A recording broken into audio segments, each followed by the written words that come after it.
Hey guys, welcome to Home Sweet Homeschool. If you're new here, my name is Ashley and I'm a homeschooling mom to one. And in today's video, we're going to take a look inside U.S. History for War and Reformation from Gather Round Homeschool. Now, this is something that we've just started, and I think I actually promised you this video last week, but forgot that I hadn't made U.S. History 3 yet. So, finally getting this video out for you guys. Now, I'm not going to show you everything. I am going to just kind of give you an idea of what is inside this unit. And if you have any questions or comments, you can leave them down below and we'll talk about it. I also do not have a student notebook for this unit. I just did not want to pay the shipping costs from Canada to get one notebook. And I didn't want to buy the whole digital file. So one thing to know about this is you can get it in print or digital. If you get it in print, that works out better for me because I have one student. If you buy digital of a mini unit, which is what this is, you have to buy the entire package and it can be a little pricey. And I did not want to pay that for just one notebook. So we are just going to use the teacher's guide and just make the best of it. And I think we'll be okay.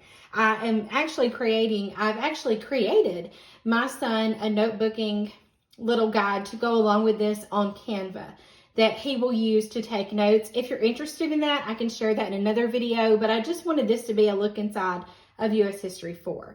So this is a mini unit from Gather Round. It's the fourth one out of 6. There are 6 mini units for U.S. History. If you use them all together, it would make a great U.S. History curriculum.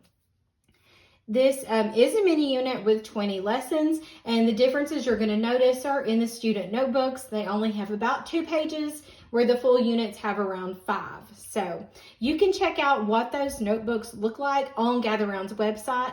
I urge you to go and check out their website because you can see the prices for print and digital. You can see that this unit also has a timeline book that you can purchase along with a coloring book and an MP3 of stories. So I don't think the MP3 reads the teacher's guide. I think it goes with stories that go along with this. So let's look at what is covered in War and Reformation. So you're always going to have a note to the teacher. You want to always look for this stamp. It just lets you know that Gather Round printed this. And definitely go and download their app. If you're not using Gather Round's app, you are totally missing out because there's so much good stuff on there. And then here we go. So it says Don't Miss It, MP3 Stories add-on, and the companion coloring book. So if you have a kid that likes to color, this may be an option for you. So this is the table of contents for U.S. History 4.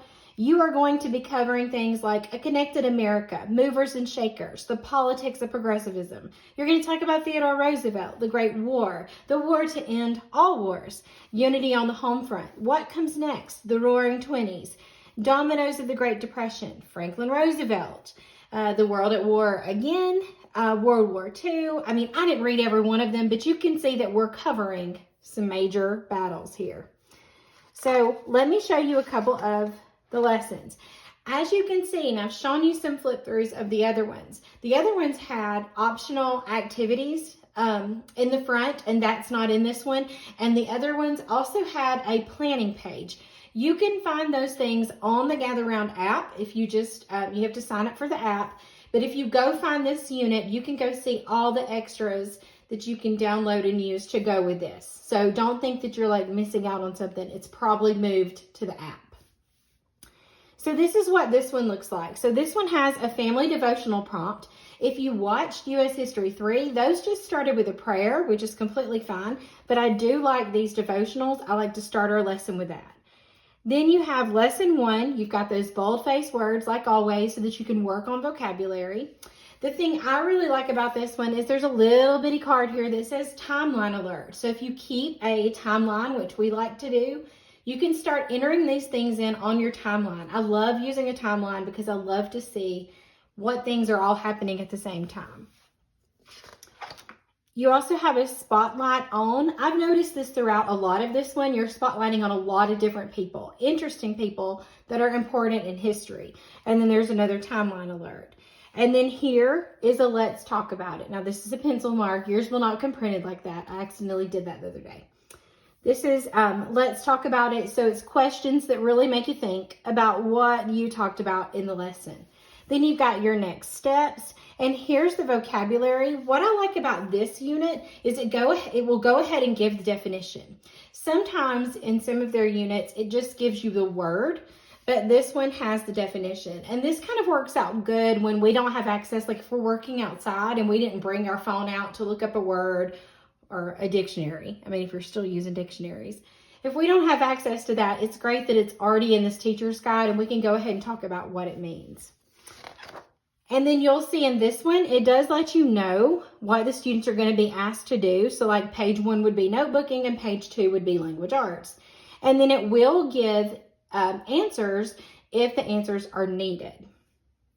So in this one, I don't have the student notebook, but in this one, they were doing a notebooking page, which is super common. That's what you do in Gather Round. Your first page is always a notebooking page. But on page 2, they're going to do a review of the vocabulary words. So that second page is always going to be something a little bit different. All right, let's go a little further into here. Let's go to this lesson. So here's lesson 12. You've got your family devotional prompt. This is coming out of the dark. You have nice pictures, full color pictures, another timeline alert of did you know. So you'll see there's 2 different things you might want to put on your timeline. And here's another one. You have a spotlight on, again, highlighting somebody important during that time period. There is an extension activity and then another let's talk about it. And again, your next steps, your vocabulary. And then on the back of that is all your answers. So like this one, because this was lesson 12, you would have your page 1 notebooking and then you're going to do narration. Now, if you don't have the student notebook, you're not going to know what those narration questions are. And so that kind of is something I'm missing out on because I don't have the student notebook. It does give you some of the answers, but it doesn't give you the questions. So if you want those questions to narration, which come every 4th lesson, you're going to want that student notebook. Okay, now let's go towards the back. And we'll look at one more. This is lesson 17. So this one's all about World War II, the Pacific Theater. You've got your family devotion. This covers Pearl Harbor. It does have a timeline alert.